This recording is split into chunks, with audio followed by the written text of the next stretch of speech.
Training নেয় তাদের মতো। তারা শুরু থেকে অস্ত্রের সাথে পরিচিত, তারা নিয়মিত ট্রেনিং প্রাপ্ত। এবং আজকে যারা করেছে, আজকে আমরা আসলে সাংবাদিকরা বিভিন্ন স্থান থেকে টোকাই মারা হচ্ছে। টোকাই মারা করে তারা আজকে সাধারণ শিক্ষার্থীদের উপর আন্দোলনের উপর হামলা করতে এসেছে। আজকের আন্দোলনটা একদিন না একদিন শেষ হয়ে যাবে, কিন্তু ছাত্রলীগ তো থাকবে।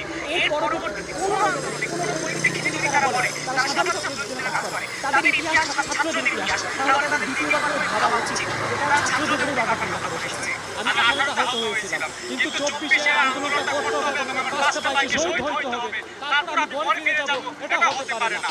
আমরা সুনিশ্চিতভাবে ওনাকে বলে দিচ্ছি, সুনির্দিষ্টভাবে বলে দিচ্ছি, আমাদের দাবিটা যৌক্তিক, আমরা সংস্কার চাই, আমরা বাতিলের কথা কখনো বলেছিলাম না। উনি বিরক্ত হয়ে গেলেন, বাতিল করে দিলেন, আবার কুটকে দিয়ে আবার নিয়ে আসলেন। আমার পাঁচটা ভাইয়ের রক্ত আজকে আমার বাংলার মাটি রঞ্জিত করছে, সেই রক্ত বিদায় দিতে দেব না।